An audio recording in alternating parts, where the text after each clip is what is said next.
being able to accurately and consistently hit the ball to any location on a squash court is the main reason for doing solo practice. During a close match, we are often so focused on just staying in the rally or maybe trying to win the point that we often overlook the fact that the quality of our shots can be the key to our success. But if we can't do it when we have complete control over the situation, we're unlikely to be able to do it in those close matches. Therefore, we should occasionally perform some very simple drills that will allow us to isolate that skill and control. So in this video, I'm going to show you 5 dead ball drills that will improve your control. A dead ball is a ball that's not moving very much when you hit it.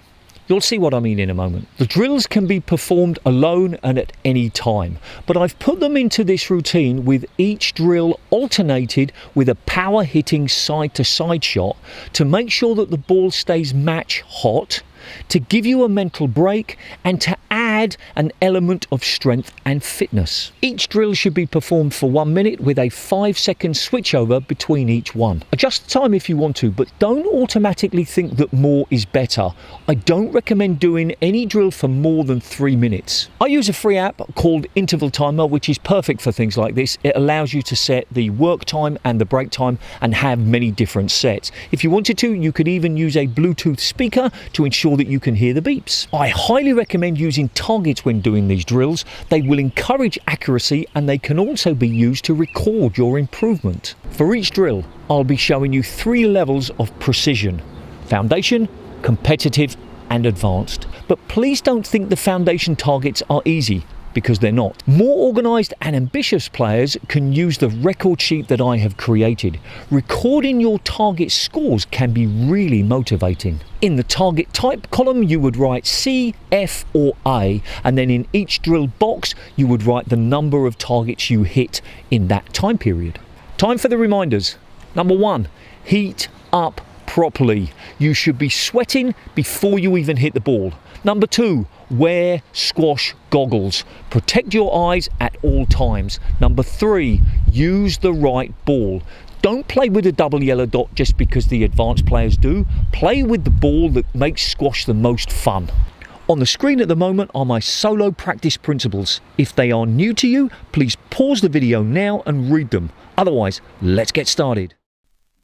The target system I show you in this video is optional. You can perform the drill with or without it. The same for all drills really. However, just like the time system, the targets focus your mind on quality. If you prefer, use the targets on selected drills instead of on all of them. The target system is based on real squash dimensions. Foundation is the length of a racket.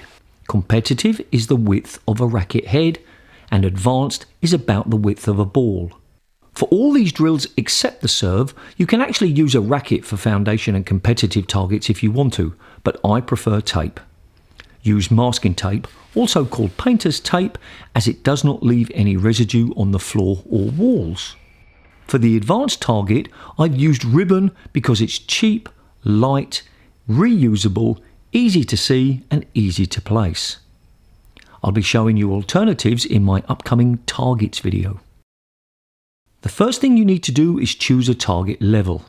I highly recommend starting with the foundation level. Yes, even if you're a great player.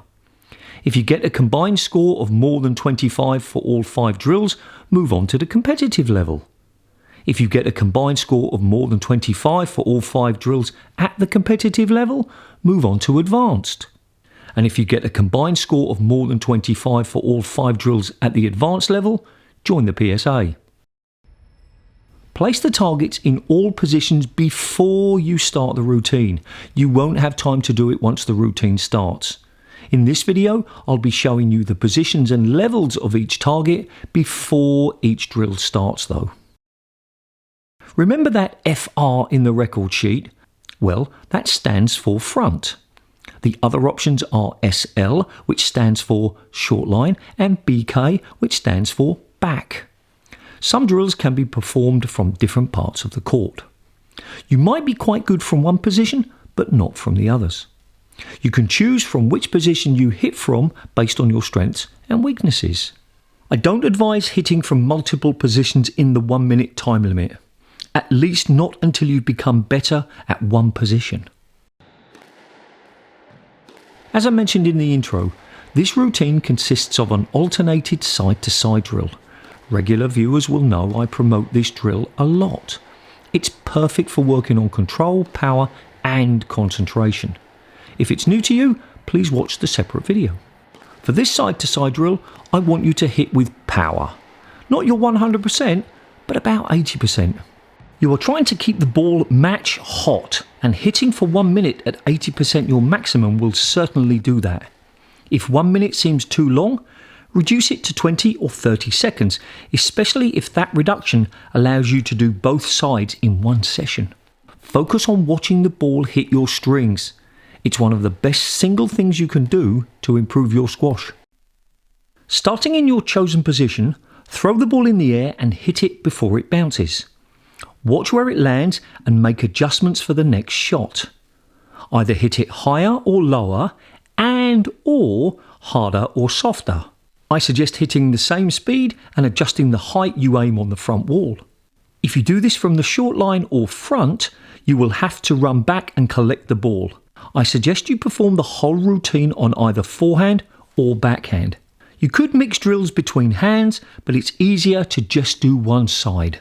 When you've finished, perform the whole routine on the other side or do it another day. Some viewers may find the action of throwing and hitting, especially on the backhand, a little strange. Just do your best and keep trying. Drill 1. Straight drive. The targets for the straight drive are shown here. All extend about a racket's length away from the sidewall. In some ways, this is the easiest drill of all because you probably hit lots of straight drives during solo practice. This is also a useful drill for focusing on your swing technique, so pay attention to that too. Drill 2. Straight drop. Here are the 3 possible targets for the straight drop. Each one is about 1 racket length away from the tin. Adjust that if you want to. Stand about 3 meters or 9 feet away from the front wall. The key for this drill is to shorten your swing and make the ball drop onto the front wall. It's not a kill shot.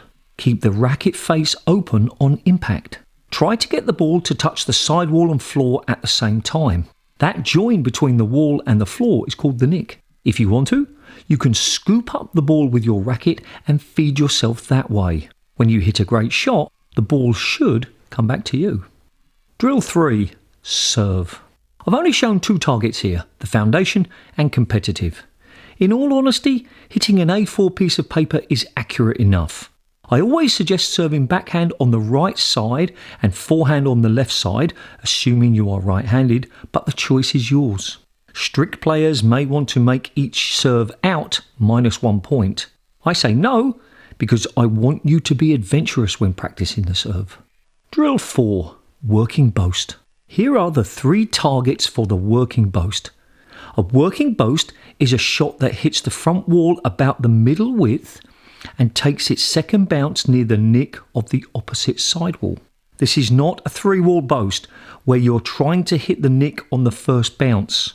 Personally, I find this the hardest shot to hit from a dead ball, and I suspect you will too. As with the other drills, keep making the adjustments based on the previous shot. On the forehand, if it hits the front wall too much to the right, the point of contact on the sidewall needs to be further back. If it hits the front wall too much to the left, the point of contact on the sidewall needs to be further forward.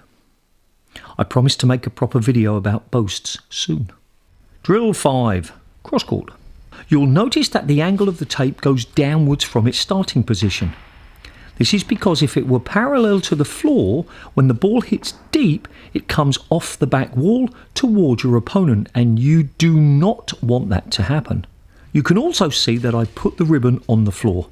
Ideally, I should have stuck it to the wall, but I forgot. Sorry. Forgive my big-headedness, but I'm pretty good at this drill. I've spent a lot of time hitting crosscourts because I feel it's an underappreciated and often misunderstood shot. More on that another time. The ball travels the longest distance in this drill when you hit it from the back, so even a small change of angle has a big effect on its direction. During a close match when we're twying, we should purport the power hitting side to side shot to, thank you, each drill alternate it. Seriously? You get on for 1 minute, but interval timer, which is perfect foundation, competitive and advanced of precision. No, precision.